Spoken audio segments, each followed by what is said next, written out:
Bismillahirrahmanirrahim. Assalamualaikum warahmatullahi wabarakatuh. Alhamdulillahirabbil alamin wa bihi nasta'in ala umuri dunya waddin. Wassalatu wassalamu ala asyrofil anbiya'i wal mursalin wa ala alihi wa sahbihi ajma'in, amma ba'du. Yang terhormat Kepala Sekolah SMP Negeri 4 Sirambong, yang saya hormati Bapak, Ibu guru dan segenap karyawan SMP Negeri 4 Sirambong. Pertama-tama marilah kita panjatkan puji syukur kita kepada Allah Subhanahu wa Ta'ala yang telah memberikan kita banyak kenikmatan, di antaranya kenikmatan sehat dan sempat, sehingga di pagi hari ini kita bisa mengadakan pada pagi hari ini kita bisa melaksanakan acara dari guru penggerak, yaitu diseminasi budaya positif sekolah. Yang kedua kalinya, sholawat beserta salam semoga tetap tercurah limpahkan kepada junjungan Nabi besar kita Nabi Muhammad SAW. Baik, tidak usah berpanjang-panjang. Acara diseminasi budaya positif sekolah, acara yang pertama yaitu pembukaan, acara yang kedua menyanyikan Indonesia Raya, acara yang ketiga sambutan kepala sekolah, dan acara keempat yaitu acara inti. Untuk membuka acara di pagi hari ini, marilah kita buka dengan bacaan basmalah bersama-sama. Acara yang kedua yaitu menyanyikan lagu Indonesia Raya. Kepada Bapak Ibu guru dimohon untuk berdiri. Hiduplah Indonesia.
kepala sekolah yang akan diwakilkan oleh Bapak Anies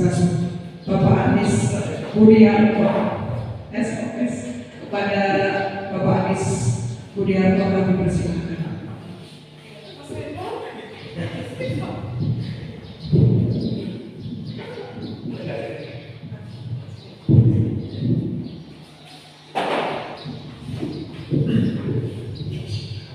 Assalamualaikum warahmatullahi wabarakatuh. Bismillahirrahmanirrahim. La haula wala quwwata illa billah.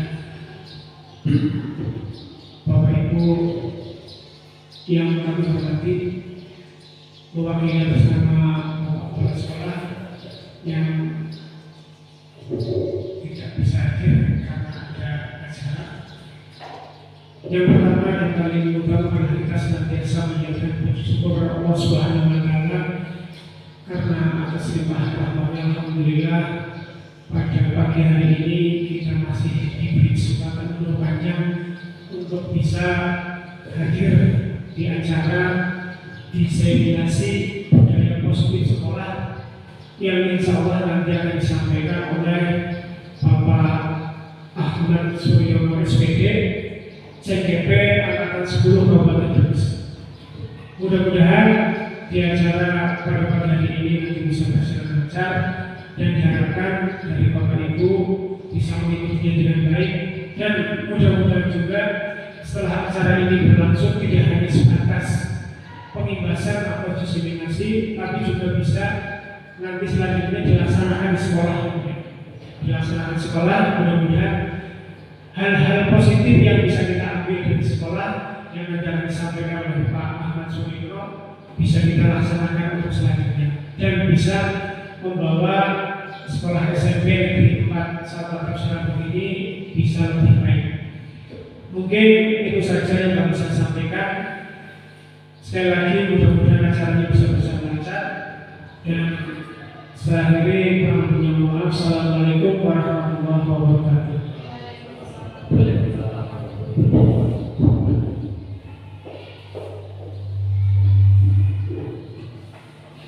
Terima kasih kami sampaikan.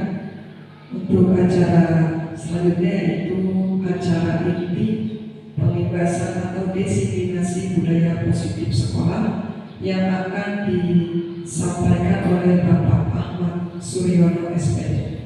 Namun sebelumnya saya selaku MC atau pembawa acara mohon maaf jika dalam penyampaian masih ada salah-salah. Sekian, wassalamualaikum warahmatullahi wabarakatuh. Pada Bapak Ahmad Suryono SPD kami persilakan. Izin dipanggil Bapak Ibu.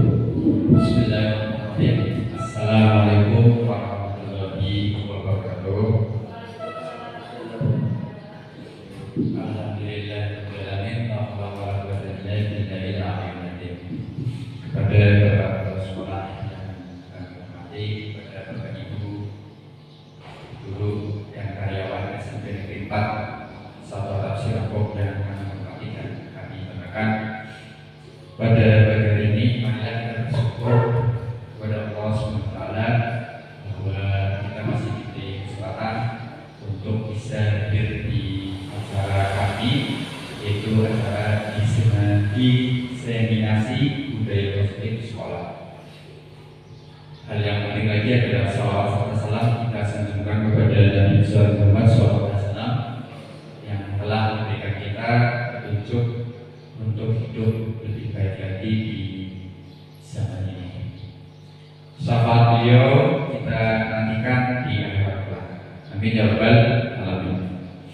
Baik Bapak Ibu, sebelum jauh untuk membahas hal ini yang perlu ditekankan di sini, saya akan mencoba untuk membawakan pengalaman saya yang masih sedikit dari pendidikan guru gerak, kurang lebih dari Maret, April, Mei bulan ini untuk diseminasikan atau diimbaskan. Tetapi bukan berarti kami itu yang lebih pengalaman, bukan. Ini ditekankan untuk berkolaborasi, untuk berdiskusi ataupun untuk sharing bersama-sama. Saya berusaha untuk membawa acara kali ini untuk hanya sebatas sharing itu baik. Kita mulai. Sebelum ke sana kita slide selanjutnya ya. Nah, ini nanti acara pada hari ini ada beberapa materi. Kalau dilihat dari sini ada 7 materi. Yang pertama itu nanti ada perubahan paradigma belajar, terus disiplin positif. Nah, terus ada motivasi perilaku manusia, terus kebutuhan dasar, terus posisi kontrol restitusi, terus ada keyakinan kelas, dan nanti yang paling utama adalah segitiga restitusi.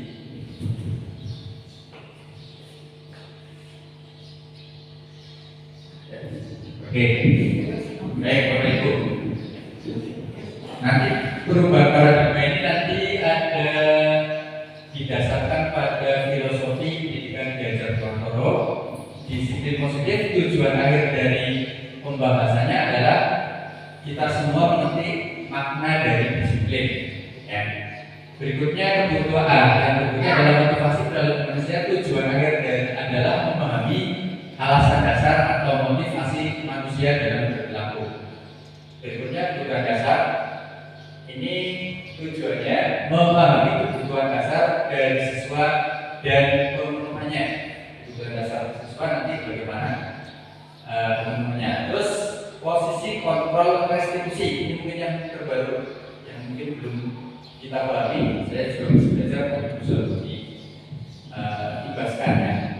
Itu mengambil peran sebagai manajer, ada posisinya nanti ya, sebagai manajer dalam posisi kontrol dalam restitusi. Terus keyakinan kelas. Nah, ini yang dibahas dari keyakinan kelas nanti adalah mengapa harus keyakinan kelas daripada peraturan kelas. Berikutnya dari saya sebut segitiga restitusi, yaitu nanti Bapak Ibu guru bisa memahami bagaimana menerapkan segitiga restitusi di dalam kelas atau sekolah. Ya, ini pembahasannya harus sudah dulu di PK, karena memang kasus pasti ada di per guru, pasti ada di dalam kelas. Oke, yang pertama, baik Bapak Ibu, materi pertama adalah perubahan paradigma belajar. Kenapa sih kita ada kurikulum baru, yaitu Merdeka Belajar? Ini mengingat kalau yang saya tangkap dari selama ini pendidikan ini adalah karena karakteristik atau ciri atau minat atau bakat dari siswa itu berbeda-beda, dan pasti sangat kita pahami itu. Oleh karena itu muncul nanti di kurikulum Merdeka ada yang namanya pembelajaran berdiferensiasi. Pembelajaran berdiferensiasi ini adalah yang menekankan pembelajaran sesuai kebutuhan dari murid, dari karakternya, dari minatnya, dari bakatnya, ataupun dari sifatnya. Itu nanti berbeda-beda. Ya. Nah, kalau diferensiasi sendiri dalam bahasa Inggris, derivasinya asal katanya adalah differ. Differ itu membedakan. Ya. Terus ada difference, perbedaan. Maka kurikulum Merdeka nanti salah satunya adalah pembelajaran di kelas harus berbeda. Artinya membedakan satu siswa dengan satu siswa yang lainnya, cara membelajarkannya berbeda. Karena kita tahu ada beberapa ciri-ciri pembelajar dari siswa ya. Yang pertama apa ya? Ada kinestetik, itu berarti dominan dalam gerakannya. Berikutnya ada auditori. Auditori berarti dia itu menekankan belajarnya tertarik pada gambar-gambar itu seperti itu. Warna auditori, ya auditori itu auditori visual. Ini harus ada gambar, harus ada ucapan. Itu seperti itu. Contohnya seperti itu. Apa tujuannya dari pembelajaran berdiferensiasi nanti adalah untuk sehingga para peserta didik belajar sesuai kebutuhannya berdasarkan tahap perkembangan sesuai teori psikologi modern untuk mewujudkan profil pelajar Pancasila yang ini didengungkan ke seluruh Indonesia tentang profil pelajar Pancasila. Karena yang harus kita lihat adalah Indonesianya, bukan bangsa-nya, bukan si rambutnya, bukan bagusnya, atau bukan satu wilayahnya. Memandang siswa ini bagaimana nanti ke depan ketika Indonesia sudah pada saatnya dipimpin oleh mereka. Kalau budaya mereka tidak dirubah dari sekolah, maka budaya yang kurang mendukung perkembangannya akan tertular di masyarakat. Maka Indonesia bisa terlihat dari kebudayaan sekolah yang ada di sekolah. Itu tujuannya. Makanya yang saya pahami, yang kita pahami, ini benar-benar kita menekan semuanya pada kami untuk melaksanakan kurikulum merdeka sesuai dengan makamnya ya. Oke. Untuk profil pelajar Pancasila, barangkali masih Bapak Ibu bisa ingat itunya dimensinya ada. Bu Uci barangkali dimensi profil pelajar Pancasila ada 6 ya. Apa saja Bu? Bergotong royong, betul. Terus kreatif ya, bernalar kritis ya, ya terus ada ya berkepentingan global, mandiri, terus yang ketiga adalah beriman, bertakwa pada Tuhan Indonesia dan berakhlak mulia. Ya, baik kita ke slide selanjutnya. Nah ini Bapak Ibu guru yang tadi sudah disampaikan di awal bahwa kita belajar tentang disiplin. Sebelum ke sini saya jelaskan kata disiplin menurut Pak Diki apa? Tanpa lihat teks dulu. Singkatnya, disiplin itu apa? Hubungannya?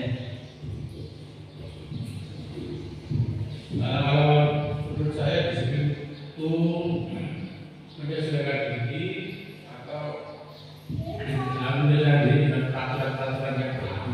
Oh ya, pasti di peraturan apa ya? Kata intinya di peraturan. Panis, kata disiplin menurut ini kan Disiplin itu tepat waktu. tepat waktu, iya tepat waktu. Kalau Bu Aski gimana Bu?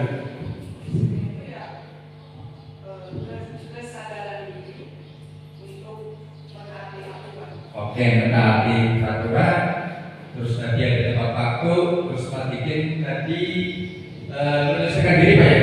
Oke, terima kasih. Baik, dan itu memang terjadi di dalam budaya kita ya. Saya juga sebelum saya masuk ke dalam pendidikan ini, disiplin itu tepat waktu, taat, ya, terus ketat, terus benar-benar memahami peraturan dan seterusnya. Tapi yang saya Bapak Ibu, ketika saya masuk ke dalam pendidikan ini, ternyata disiplin itu sebenarnya berasal dari Yunani. Ya, ini nggak saya tampilkan, saya nggak tampilkan bagian itu ya. Dari Yunani, dari Plato, yang artinya sebenarnya adalah belajar. Arti aslinya belajar, seperti itu. Disiplin itu adalah belajar. Jadi di dalam sana, dalam itu disiplin itu di Platonya adalah meningkatkan kompetensi siswa. Makanya disiplin arti aslinya adalah belajar. Nah ini terus berkembang akhirnya menjadi seperti ini. Kata disiplin sering dihubungkan dengan tata tertib. Betul, tata tertib ya, hubungannya ada teratur, patuh pada peraturan, dan jika tidak ada dan sering tidak patuh ada hukuman. Nah ini sungguh berbeda sebenarnya yang sudah saya sampaikan, ya sebenarnya seperti itu. Karena belajar tentang disiplin positif tidak harus dengan hukuman, tapi justru itu adalah alternatif terakhir. Dan kalau perlu tidak digunakan sama sekali, karena hubungannya tadi dengan belajar seperti itu.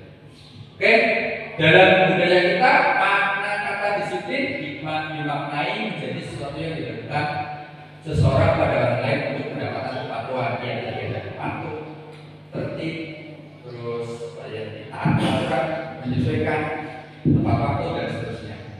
Nah, kita cenderung menghubungkan kata disiplin dengan ketidaknyamanan. Iya, ketidaknyamanan itu dari segi masyarakat kita. Tapi kita coba nanti ilmu baru di dipelajari dan terus dikembangkan. Nah, berikutnya sebagai pendidik, kita ya sebagai pendidik, tujuan kita adalah menciptakan anak-anak yang memiliki disiplin diri sehingga mereka bisa berperilaku dengan mengacu pada nilai-nilai kebajikan universal dan memiliki motivasi intrinsik, bukan ekstrinsik, ya. Ya, motivasi intrinsik berarti motivasi diri sendiri. Tujuannya mereka berdisiplin tapi atas dasar kemauan diri sendiri, bukan dari ekstrinsik. Nanti perbedaannya kita kupas. Berikutnya, disiplin positif merupakan salah satu cara penerapan disiplin yang bertujuan untuk menumbuhkan kesadaran serta memberdayakan anak untuk melakukan sesuatu tanpa setokan, tanpa ancaman maupun hukuman. Nah, itu tadi disiplin positif merupakan salah satu cara penerapan disiplin yang tujuannya menumbuhkan kesadaran, sadar ya, anak jadi sadar. Terus mereka diberdayakan untuk melaksanakan sesuatu itu tanpa setokan, tanpa ancaman atau tanpa motivasi dari orang lain. Nah, ini pembudayaannya seperti itu. Lihatnya di Indonesia. Ya, jika murid-murid seluruh Indonesia punya kesadaran itu, nanti ke depannya hidup di masyarakat atau hidup di Indonesia-nya mereka selalu atau kita ya, harapan kita seluruh Indonesia menjadi masyarakat yang punya kemauan dari dalamnya. Itu tujuan dari pelaksanaan dari disiplin positif ini ya, yang berdasarkan pada kesadaran. Baik, tadi saya sampaikan nilai-nilai kebajikan universal. Nah, nilai-nilai yang diperjuangkan dalam kehidupan bermasyarakat, kehidupan di sekolahan ini seperti ini: ada toleransi, rasa hormat, integritas, mandiri, menghargai, antusias, empati, pengetahuan, kreativitas, kerjasama, percaya diri, dan komitmen. Terus ada dapat dipercaya, lurus hati, pendengar yang aktif, tidak menyalahkan orang lain, dan memberikan yang terbaik. Ini dirangkum menjadi profil pelajar Pancasila. Sebenarnya banyak banget disiplin, nilai-nilai kebaikan universal di masyarakat, di dunia, di seluruh dunia itu pasti ada kebajikan-kebajikan, kebaikan. Terus dirangkum menjadi profil pelajar Pancasila yang sesuai dengan budaya kita. Yang pertama, profil pelajar Pancasila dimensinya ada, tadi sudah sampaikan ya, tentang ada beriman, bertakwa, kepada Indonesia, dan beranak mulia. Itu harus muncul di seluruh sekolah, di seluruh masyarakat Indonesia. Berikutnya ada mandiri, dalam kritis, berpikir dengan global, bergotong royong, dan kreatif. Oke, sebelum bisa lanjut, ada pertanyaan yang pengen disampaikan. Kalau masih belum jauh ya, memang sengaja ada saya setting pertanyaan biar apa ya, kalau ada sesuatu yang baru dimunculkan. Sementara jelas tapi ya, itu tujuan dari alumni tadi saya sampaikan. Oke, berikutnya. Nah, ini kebutuhan dasar manusia, yaitu dari teorinya Diana Gosens ya, sudah saya terangkan di sini. Baik, Bapak Ibu, sebenarnya ini adalah materi yang sebenarnya kita pahami dari diri kita sendiri ya. Itu kebutuhan. Yang pertama, kebutuhan ini adalah segala sesuatu yang kita lakukan untuk mendapatkan apa yang kita inginkan. Segala sesuatu yang kita lakukan untuk mendapatkan apa yang kita inginkan. Seluruh tindakan yang kita lakukan memiliki tujuan tertentu. Dan semua usaha terbaik yang kita lakukan adalah dalam rangka agar kebutuhan dasar kita terpenuhi dengan baik. Ada 5 Bapak Ibu, ini teori kebutuhan manusianya.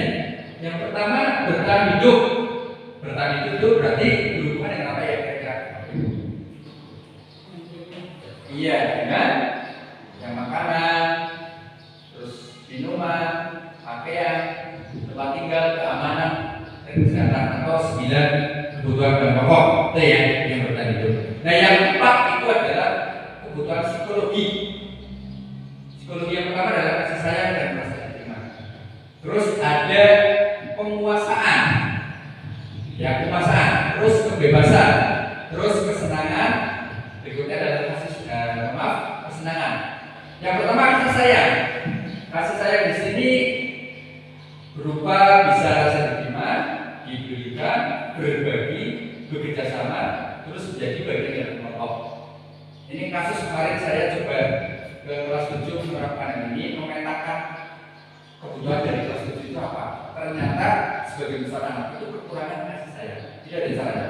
Ya, dari teori yang saya dapatkan terus saya cobakan. Berikutnya adalah penguasaan. Penguasaan apa? Penguasaan ini berarti seperti anak-anak punya kemampuan apa, tapi kita munculkan. Ya, ada harga diri, keinginan untuk dianggap, memimpin, berprestasi, diakui, terus didengar.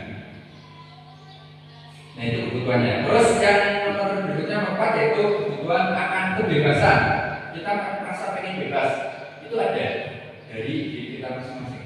Yang pertama adalah mandiri, memiliki pilihan, mencoba hal baru, mampu mengendalikan arah dirinya. Berikutnya adalah kesenangan. Kesenangan ini kalau kita memberi dulu kesenangan itu berarti healing ya, kalau ibu jalan-jalan ini kan kebutuhan sebenarnya. Seperti itu.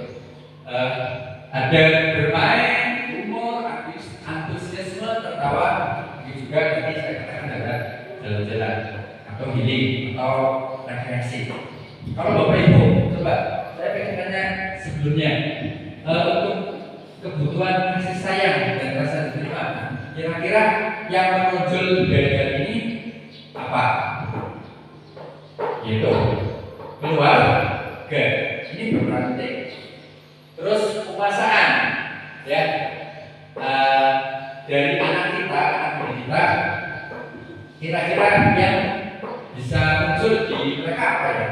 Di sekolahan, ya ini perlu dikaji ulang, dikupas ulang.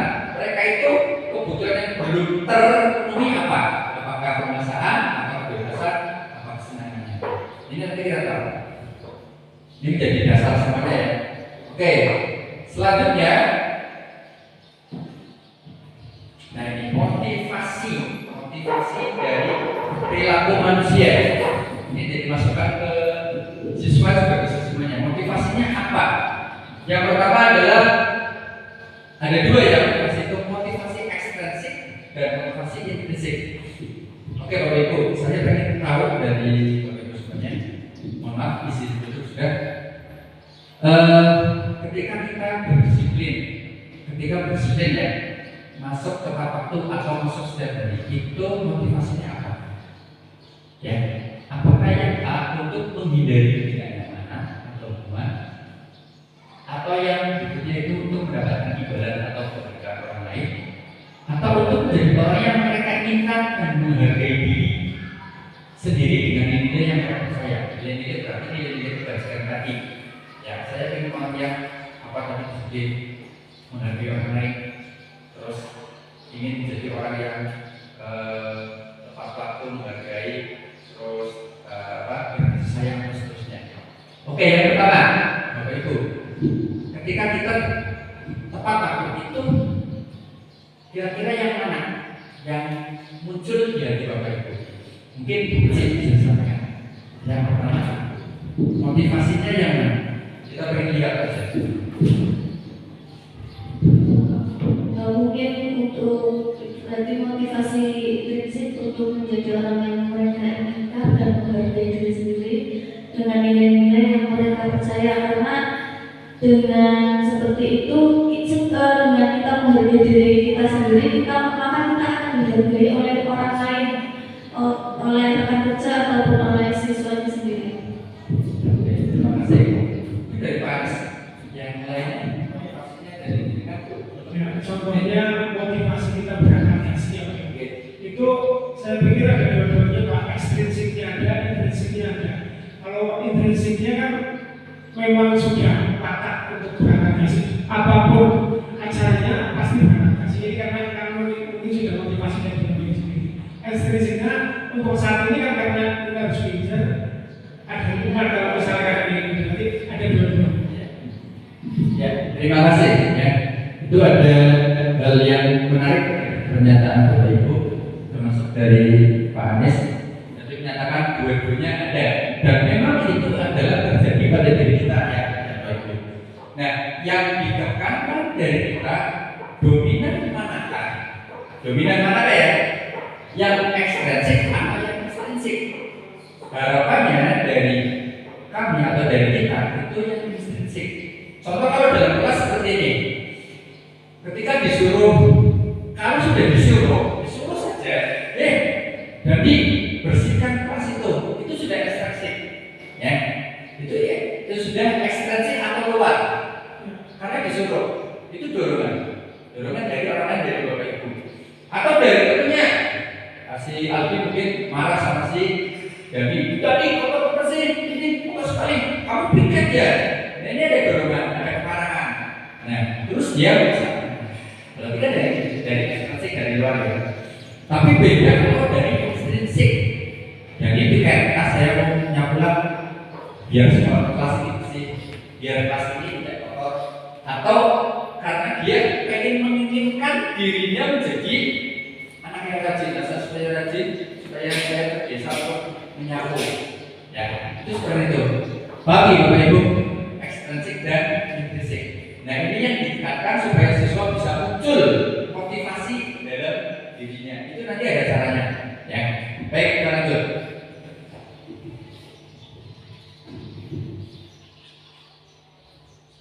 Nah, nih dalam penerapan tadi untuk memunculkan motivasi intrinsik itu ada pendisiplinan.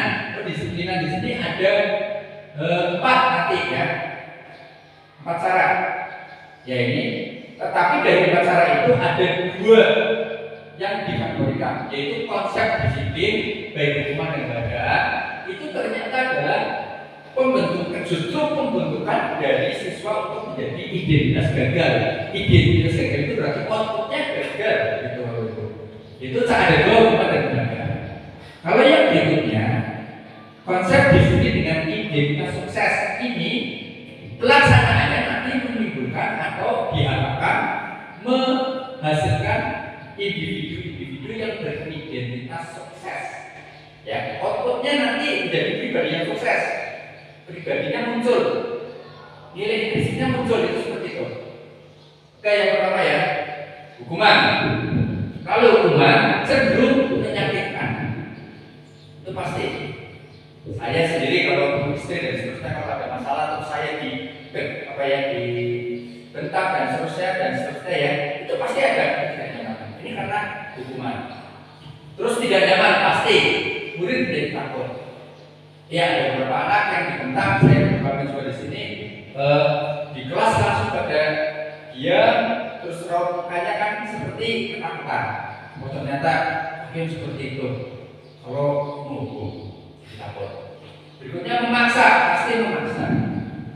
Banyak ya yang kita laksanakan seperti ini. Terus, nah karena takut hukuman, murid-murid kejujurannya akan tidak muncul. Yaitu pasti sedikit banyaknya banyak sekali yang menyembunyikan kesalahan. Ini karena hukuman. Nah terus lebih jauhnya kalau kita biasakan ini nanti menjadi pribadi yang rendah diri. Kita lihat di Indonesia, tapi Indonesia semuanya. Para ibunya di Indonesia, bagaimana bangsa Indonesia saat ini? Ya, itu harus seperti itu. Bukan di sini, tapi ke Indonesia. Oh iya, bangsa Indonesia saat ini memang kondisinya rendah diri, saling menyalahkan dan seterusnya. Ya karena ini, ya karena ini berdasarkan riset ya Bapak Ibu. Bukan saya ngomong karena apa enggak, ini riset di pendidikan kita. Dan kalau Bapak Ibu tahu, ada seorang ahli itu mengatakan kita tertinggal 120 tahun dari pendidikannya. Ya, oke. Terus ternyata penghargaan itu juga masuk ke identitas gagal Bapak Ibu. Saya sempat kaget juga karena ini kita kontra argumen ketika mendapatkan ini. Kok bisa gitu? Ya. Pada intinya kalau penghargaan itu ternyata dia efektif. Tidak ada seperti ini. Hanya berlangsung saat itu juga. Ya. Kalau nggak dihargai lagi anak-anak, ada juga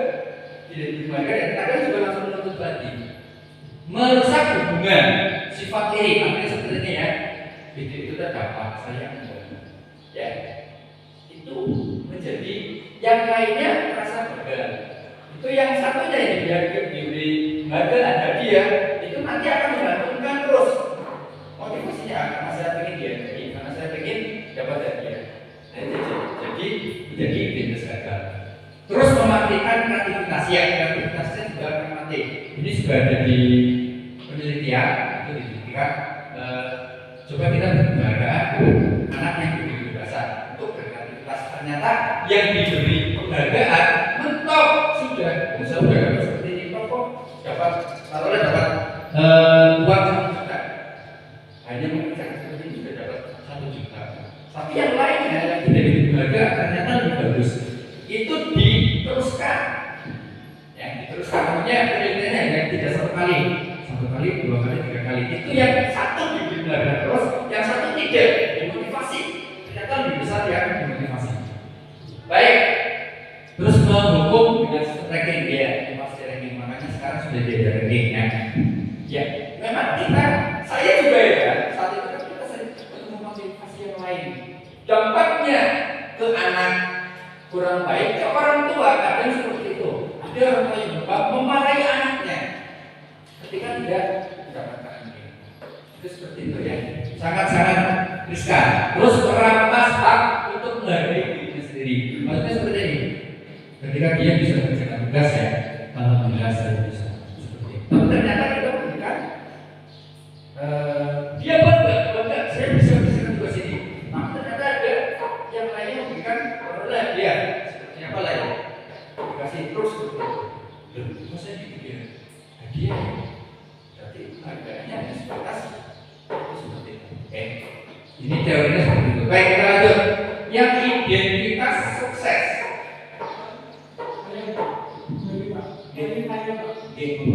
Tadi tentang penghargaan. Ini kan konsep penghargaan ini seperti apa? Kalau yang saya lihat di sini kan konsep penghargaannya berupa materi kan. Padahal ada satu sisi penghargaan yang berupa mungkin ujian. Misalkan kita lima anak terus turun ya, memberikan apa, terus kita ucapkan terima kasih. Jadi konsep penghargaannya berarti kan ini untuk materi. Ya, terima kasih Pak Anies. Itu kemarin ditanyakan seperti itu Pak. Benar, ditanyakan seperti itu. Penghargaan di sini cenderung ke hal-hal yang materi, ya. Namun ada beberapa hal yang perlu diangkat ketika kita berterima kasih. Itu kebudayaan Pak, kebudayaan kita harus berterima kasih. Nilai-nilai terima kasihnya ya tadi ya, nilai kebijakannya. Terima kasih ya sudah memberikan melaksanakan tugas kamu baik, kamu bagus. Itu kan nilai-nilai kebajikan, ya. Nilai kebajikan yang kita sampaikan. Sudah berterima kasih, berkasih sayang, gotong royong, menghargai, menghormati. Itu masuk situ, ya. Berarti ini adalah cenderung ke hal-hal materi, ya. Itu seperti itu. Baik, berikutnya apa Pak? Ya, memang harus disesuaikan konteksnya. Kita kaget Pak, itu seperti kaget juga. Tapi kita sudah belajar dan coba untuk dimengerti juga. Berikutnya, yang ini sukses. Yang pertama konsekuensi. Ini penguatan rekan kerja. Yang konsekuensi itu berarti cenderung dari siswa sendiri. Contohnya, coret-coret buku temannya. Terus kita ketahui, kamu coret-coret buku temannya. Ini bagaimana? Langsung singkatnya, karena saya mencoret buku teman saya, konsekuensinya saya harus memberikan buku yang baru. Logis ya Pak? Logis ya? Itu seperti itu konsekuensi. Kalau kita ada hukuman, itu contohnya seperti ini. Ini kamu teman-teman buku teman kamu coret-coret. Sini kamu, sana bersihkan WC. Itu hukuman. Tiba-tiba dari sana. Oke? Terus konsekuensi memang harus dimonitoring. Ini perlu data, perlu apa ya? Data-data yang lengkap. Dimonitoring terus. Soalnya kita dikit memberikan konsekuensi anak karena kamu mengotori lantai ini, coba kamu konsekuensinya harus ngepel. Kadang anak harus ditunggoni. Walaupun itu konsekuensi, tapi itu jauh lebih daripada hukuman dan penghargaan. Berikutnya dari stimulus respon. Stimulus respon ini teori sederhana seperti ini. Ada stimulus, ada respon. Contohnya kita dorong terus mereka respon. Anak-anak tolong disapu. Responnya seperti apa? Menyapu. Seperti itu. Itu stimulus respon sederhananya. Berikutnya karena konsekuensi itu nanti siswa tidak waktu untuk memenuhi. Masih ada aturan yang terbaik restitusi. Tidak waktu untuk memenuhi. Contohnya seperti ini. Kamu menumpahkan jajan di meja makannya. Bapak Ibu langsung pakai stimulus respon. Bersihkan. Itu karena kamu bersihkan. Motor meja kan konsumsinya membersihkan. Pasti bersihkan. Itu bersihkan. Ini stimulus respon. Tapi akan hilang waktu mungkin anak kalau tidak diajak ngomong diajak dari hati mungkin anak kan seperti itu. Sebenarnya saya ingin minta maaf dulu untuk ke anak siswa itu, terus baru dengan yang lainnya saya bersihkan. Ya, itu kan ada anak yang terlewati kalau tidak memakai stimulus tidak memakai restitusi. Berikutnya, ini yang diharapkan kita punya restitusi. Yang pertama, murid bertanggung jawab untuk perilakunya diri sendiri. Bertanggung jawab untuk perilaku dirinya sendiri adalah tanggung jawabnya diri. Tanggung jawabnya dia. Itu seperti itu. Berikutnya, fokus pada pemecahan masalah jangka panjang. Jadi jangka panjang. Jangka panjang itu nanti tidak disampaikan membudayakan hal itu nanti di sekolah, di keluarga, di masyarakat, ke seluruh Indonesia. Ya, ke seluruh Indonesia. Seluruh Indonesia mempunyai masyarakat yang saling mempunyai masyarakat yang bertanggung jawab dari perilakunya. Seperti itu. Tujuan akhirnya ke sana. Terus murid menghormati dirinya, akan menghormati dirinya. Terus menghormati orang lain juga. Yang lainnya ini memakai restitusi itu memakai teori kontrol. Teori kontrol itu tidak ada satupun orang yang bisa mengendalikan kita. Ya. Walaupun kita disuruh, yang mengizinkan diri ini bergerak adalah diri kita sendiri. Contoh, Pak Dikin, makan sekarang. Kalau Pak Dikinnya nggak ada izin dari dirinya, dia akan tetap dia nggak akan makan. Itu maksudnya seperti itu. Ya. Contoh lain, ketika siswa di kelas ya, ada yang di bagaimanapun ya, sifatnya terus disuruh, kamu kerjakan tugas itu. Kalau dirinya nggak mengizinkan, dia tidak kerja. Itu seperti itu. Oke, berikutnya, maksud ya Bapak-Ibu. Konsep disiplin pendekatan restitusi adalah konsep disiplin dengan pendekatan restitusi. Caranya ini adalah satu cara untuk menanamkan disiplin positif pada murid secara mandiri. Pengertian restitusi yaitu proses penciptaan kondisi bagi murid untuk memperbaiki kesalahan mereka sehingga mereka bisa kembali kepada kelompok mereka dengan karakter yang kuat. Ya, berarti itu untuk menciptakan kondisi bagi murid untuk memperbaiki kesalahannya. Terus dia kembali ke kelompoknya tapi dengan karakter yang lebih kuat. Ciri-cirinya, ciri-ciri restitusi itu bukan kesalahan, bukan, tapi belajar dari kesalahan, bukan kesalahan, tapi belajar dari kesalahan. Berikutnya memperbaiki hubungan, pasti untuk memperbaiki hubungan. Berikutnya tawaran, bukan sebuah pesan. Maksudnya seperti ini. Bahasanya yang sederhana, tawarannya hanya di bahasa kira-kira solusi apa yang akan kamu perbaiki, yang akan kamu lakukan untuk menebus kesalahan kamu, bukan menebus ya, untuk memperbaiki kesalahan kamu. Contohnya seperti apa? Mari saya melaksanakannya dengan Zidan sama Opa, ya. Tapi kita masih mantau. Hanya dengan kata-kata kira-kira, kamu kan tadi sudah melanggar keyakinan kamu tentang disiplin. Untuk mengembalikan, untuk memenuhi sifat disiplin kamu, kira-kira apa yang kamu lakukan? Maksudnya kira-kira, bukan dari kita, dari mereka, ya. Berikutnya, cari kebutuhan dasar atas tindakannya. Sebelumnya ada menuntun ke dalam diri siswanya terus korek. Kali lagi itu budaya, ya. Budaya yang harus dilaksanakan untuk menjadi Indonesia yang berbudaya seperti itu. Berikutnya, fokus pada karakter bukan tindakan. Menguatkan dan fokus pada solusi. Fokusnya pada solusi. Yang diharapkan keluar dari siswa.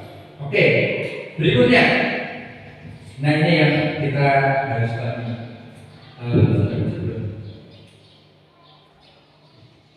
Nah, perbedaan hukuman, konsekuensi, restitusi. Contohnya murid yang tidak mengerjakan kerja rumah, PR ya. Hukuman, guru, mohon maaf ini bukan kerja, iya sama saja. Guru menghukum siswa tersebut dengan hormat bendera 10 menit.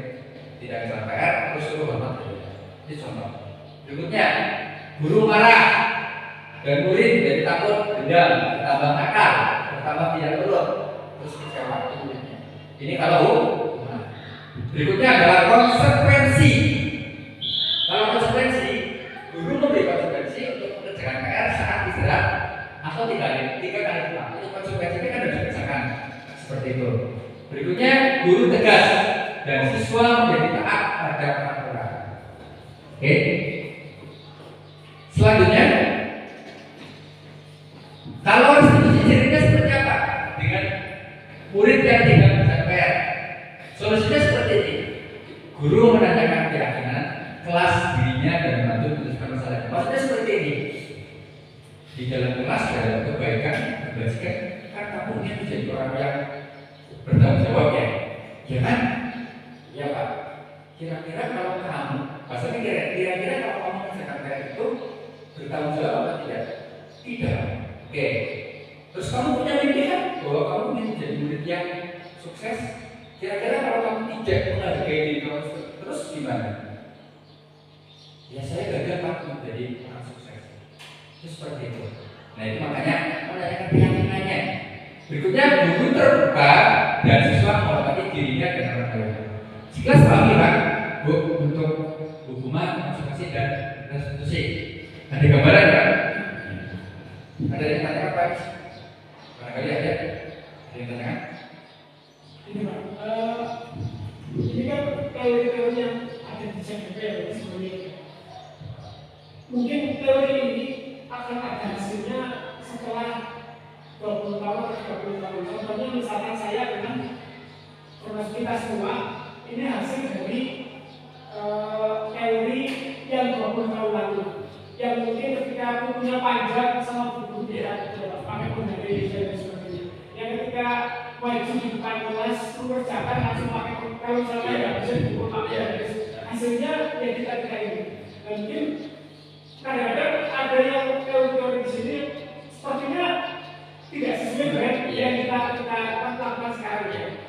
Kalau misalkan kita berlaku seperti itu dengan kondisi anak yang seperti sekarang ini, dengan teknologi kemajuan zamannya begitu kompleks adanya, apakah bisa menggunakan teori yang mungkin istilahnya ini kan memanusiakan, memanusiakan. Jadi kalau saya percaya ini gimana? Percaya ini. Kalau yang dari Quran sudah saya percaya misalkan apa yang terbaik untuk kita belum tentu baik untuk kita tahu. Tapi apa yang terbaik kata Allah pasti baik untuk kita. Jadi saya percaya kalau yang ini yang walaupun kadang-kadang saya pikiran untuk menjalankan tapi belum bisa Pak. Oke, terima kasih. Makanya saya tadi bilang ada nilai-nilai kebajikan universal. Ya, universal itu sebenarnya diambil dari situ Pak. Dari tapi yang mengingat di Indonesia adalah plural. Makanya bahasa diturunkan menjadi seperti ini. Ya, diturunkan dalam arti bisa menerima semuanya. Tidak memaksakan dengan bahasa sebenarnya. Ya. Kalau saya buka lagi, itu pengarang-pengarangnya adalah Diajar Dewantara. Jadi ilmu Diajar Dewantara sendiri apa yang kita tahu adalah seorang muslim yang basis agamanya luar biasa. Ngambilnya di sana. Ada bukunya Pak, dijelaskan. Tapi saya nggak punya waktu yang bisa itu. Terus diturunkan biar masuk semuanya. Adanya seperti ini. Ya, memang ada tarik ulur, ada benturan. Saya juga ada benturan. Tetapi sekali lagi ini adalah untuk depan. Betul Pak Des. Nanti ke depannya Indonesia diharapkan menjadi seperti itu. Budaya, ya, terus beriman pada agamanya itu seperti itu. Karena kita saat ini kayaknya kehilangan. Ya, nah makanya dikembalikan ini pendidikan ini seperti itu. Ya, tadi yang profil pertamanya itu di situ. Ya, jadi dikembalikan lagi. Ini sebenarnya kembalikan ke zaman dahulu hanya dengan cara-cara yang lebih elegan. Itu seperti itu. Oke, kita lanjut. Nah, baik. 5 posisi kontrol guru ada penghukum, pembuat merasa bersalah, teman, pemantau, manajer. Ya, kalau penghukum mungkin kita, kalau saya ya, ada penghukum, ada pembuat merasa bersalah, ada teman. Ini kalau saya cenderungnya teman, tapi harapan paling baiknya ke manajer. penghukum atau pembuat merasa bersalah, teman atau pemantau? Manajer. Kalau pemantau dari tadi yang memantau terus. Kira-kira yang mana Bu Asri? Iya, berapa? Beda-beda. Ada misalkan yang ada anak perempuan, itu saya jadi Teman, ya. itu misalkan kayak saya Ya. ada si Asbi, Ya. itu pantau aja gitu Pak. Mantau. Kalau misalkan dia kelihatan, misalkan ya kalau dia itu kan dari open, terus nah, bukan mantap, saya takut polisi, tapi dia nggak kembali lagi. Terus kontrolnya seperti apa? Misalkan dia di manajer ya Pak, ini azan kalau kamu ini, tapi ya belum Pak, dia belum menyadari kalau dia itu ini wajiban aku. Ya, memang ya itu keadaan dan realitas seperti itu. Kita mencoba untuk menerapkannya. Kalau pada sekarang memantau pembuat masalah teman atau manajer. Yang selama ini cenderungnya kemana? Cenderungannya kemana? Kalau jenengan? Manajer ya? Iya. Kalau Pak Diki kemana? Sebenarnya sudah Pak manajernya coba dijelaskan. Tapi kadang juga lupa yang ke pembuat merasa bersalah. Iya. Contohnya gimana Pak? Ke anak langsung aja. Terus seperti ke hasil mana seringnya memberikan anak yang motivasi seperti itu. Iya, mereka jadi misalkan ya anak yang susah untuk belajar seperti itu. Kadang-kadang saya mengatakan sama mereka belajar itu untuk perkara karena orang tua kamu lama-lama yang kedua nanti gantinya adalah kamu karena apa? Saya orang tua kamu adalah petani yang ada batas umurnya yang saya seperti itu. Iya, oke. Itu seperti itu ya. Ada masukan dari Pak Anies ya untuk anak-anak untuk ditumbuhkan menjadi kesadarannya muncul. Ya, itu salah satu dari manajer menyajikan masalah dan fakta sampai anak-anak dielaborasi. Kalau Pak Diki? Menurut saya kita sebagai ini Ya.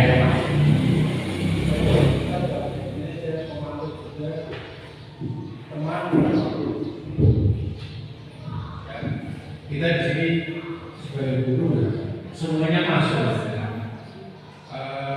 sebagai manajer, arah atau kegiatan anak, sebagai teman juga membuat merasa bersalah karena melihat kenapa kita merasa bersalah dan merasa bersalah itu ya kita melihat dari keseharian anak-anaknya sendiri, kemudian lahir mungkin dengan menghukum, cuma juga sering juga hukumannya ya tidak istilahnya dengan memberikan jadi kan merasa bersalah itu seperti menyapu dan lain-lain itu ada juga. Jadi sebenarnya kalau kolaborasi sebenarnya itu tidak semua, tapi mungkin dari sini kan kita ambilnya mana ya dari situasi yang harus kita ambil itu yang mana kita nanti sebagai teman atau kita memantau dulu kemudian menjadi teman itu sebenarnya tidak ada kondisi seperti itu. Terima kasih. Ya. Terima kasih. Atas jawabannya. Ya itu dari kita ya. Selama ini seperti apa? Kalau dari Pak Didi, gimana Pak Didi? Penghukum atau pembuat merasa bersalah? Saya cenderung ke teman dan makhluk. Teman dan makhluk. Oke, makasih ya Pak Abu. Baik, kita lanjut ya. Berikutnya, yang penting kita sudah tahu posisi kontrol kita sebagai apa. Nah ini ada perbedaan ya. Kata-katanya ya. Contoh kasus siswa tidak memakai seragam saat upacara bendera. Kalau dihukum, patuhi aturan sekolah. Berdiri di depan bendera selama 10 menit. Ini nadanya keras. Terus membuat merasa bersalah. Berapa kali ibu guru harus memberitahu kamu membuat saya kecewa, membuat bapak ibu sedih karena kamu seperti itu. Kalau teman, ya teman ya, ayolah kalau kita kurang buat bapak ibu bapak ya. Gak apa-apa sih kali ini kamu melakukan seperti itu. Itu teman. Berikutnya kalau pemantau terjadi kata-kata konsekuensi kalau pemantau. Kamu sudah melanggar apa peraturan dan konsekuensinya. Ya. Kalau manajer, kalimat intinya, apakah kamu tahu kesalahan kamu? Terus, nah bahasanya lagi kawal lagi. Kira-kira yang akan kamu lakukan untuk memperbaiki kesalahan apa? Itu ya. Seperti itu. Jelas ya Bapak Ibu untuk perbedaannya. Berikutnya, 5 posisi kontrol. Kita berhenti sebentar. Ini video dari sana.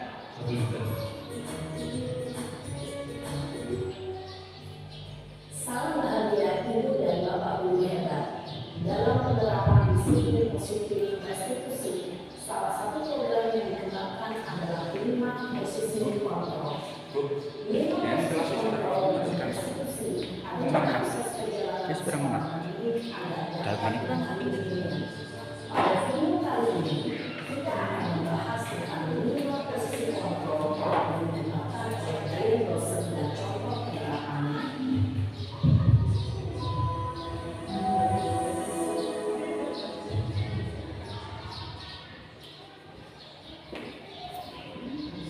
Ya. Oke, Bapak Ibu, kita lanjut dulu ya. Berikutnya adalah keyakinan kelas. Saya tanya langsung, mengapa ada peraturan kita harus pakai helm?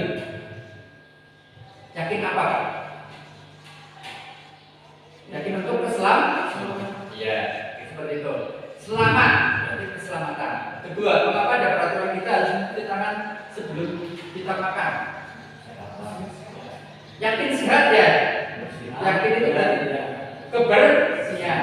Iya. Yang pertama tadi, kenapa harus pakai helm? Ya, karena penting selamat. Kan keselamatan, yakin atas keselamatan. Terus mengapa ada peraturan kita harus mencuci tangan tadi? Sehat berhubungan dengan kebersihan. Baik. Yang ditekankan itu ya yakin akan kebersihan, yakin akan keselamatan, yakin ada akan menghargai, yakin akan kasih sayang untuk tidak peduli. Itu yang boleh dimunculkan. Oke. Berikutnya ini saya sudah membuat di kelas 7 simulasinya. Memang belum sempurna. Perlu terus-terusan dikembangkan. Cara-cara buat keyakinan ini saya juga menanyakan impian siswa. Kamu pengen jadi siswa yang seperti apa? Percayakan sekolah kelas bisa mendorong sukses. Saya pengen kelas saya tidak ada anak-anak yang bully. Dan habis dia ngomong itu, masukkan kata-kata tidak membuli itu berarti nilai kebijakannya apa? Nilai kebaikannya apa? Menghargai Pak, kasih sayang Pak, benar ya? Nah nanti setelah itu dibuat, ditambahkan yang tentang menghargai dan sayang. Ketika ada anak membuli, saya itu ngomong, Mas, ayo hargai ibunya. Saya sebagai orang tua, saya sudah kasih sayang. Ya, seperti itu. Oke, jelas Bapak Ibu ya. Sementara nanti kita lebih eksplor lagi di luar. Berikutnya ini bagaimana membutuhkan kelas. Ada lebih abstrak dari peraturan sedikit saja agar lebih ingat berupa pernyataan misal sesuai dengan kondisi kelas atau sekolah dan diterapkan dibuat dalam kalimat positif. Semua ada kelas sekolah digunakan saat dibuatnya. Ini semuanya dibuatkan. Terus segitiga restitusi. Segitiga restitusi itu berarti langkah untuk pelaksanaan restitusi. Yang pertama, 1, menstabilkan identitas. Kita semua akan melakukan hal terbaik yang bisa kita lakukan. Berarti kalau ada yang salah, itu tenangkan dulu anaknya, biar tidak dia terlindung dulu. Terus validasi tindakan yang salah. Contohnya seperti ini. Kan kita tadi menenangkan, kenapa sih kamu terlambat? Saya tadi disuruh ibu untuk beli gitu. Terus kita wajarkan oh iya ya, karena kamu disuruh ibu ya wajar, dan sholat sama. Itu validasi tindakan salah. Salahnya apa? Terus kita cari biar dia tidak down. Gitu. Ya. Berikutnya adalah menanyakan keyakinan. Mas, berarti kamu terlambat ya? Berarti keyakinan apa yang belum kamu laksanakan? Disiplin, Pak. Berarti kalau kamu nanya terus, kamu bisa jadi anak yang sukses ya? Enggak, Pak. Nah, itu seperti itu. Terus kira-kira apa yang kamu lakukan untuk solusinya? Jelas paham ya, Pak? Ya, nanti kita lebih lanjut lagi. Berikutnya ini contoh penerapan segitiga seperti dengan opa, ya. Dia itu berarti berjualan dengan orang tua. Nah, ke Cirebon terus saya mengatakan oh ya belajar dengan ke Cirebon, jadinya terlambat. Itu berarti penguatan. Tapi bagus kok Pak, ya ada nilainya. Tapi bagus Pak, kamu sudah mau membantu orang tua kamu. Berarti kan dikuatkan lagi. Terus solusinya apa Pak? Ketika kamu seperti ini, saya akan mengurangi berjualan dengan orang tua. Mungkin hanya itu. Terus apa lagi? Saya akan memberitahu orang tua saya. Ya itu Bapak Ibu. Intinya seperti itu. Baik. Berikutnya ini Bapak Ibu sampai akhir ya. Terakhir, mohon maaf ini terakhir dalam beberapa disiplin positif.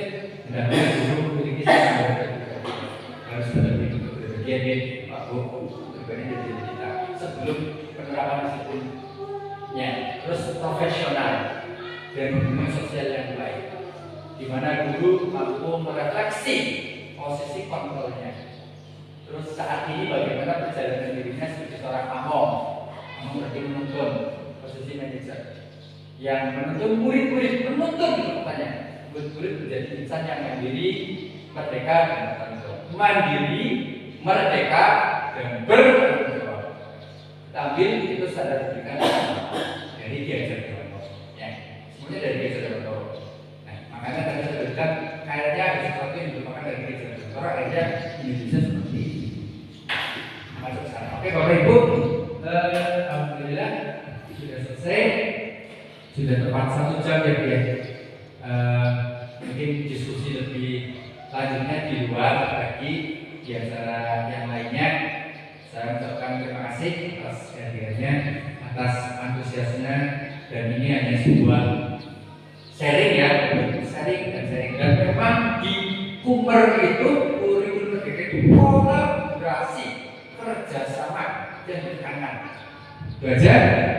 Mudah-mudahan bisa bermanfaat. Saya sekali lagi kalau ada kekurangan, ada salah kata dan seterusnya, mohon maaf yang sebesar-besarnya. Terima kasih. Assalamualaikum warahmatullahi wabarakatuh.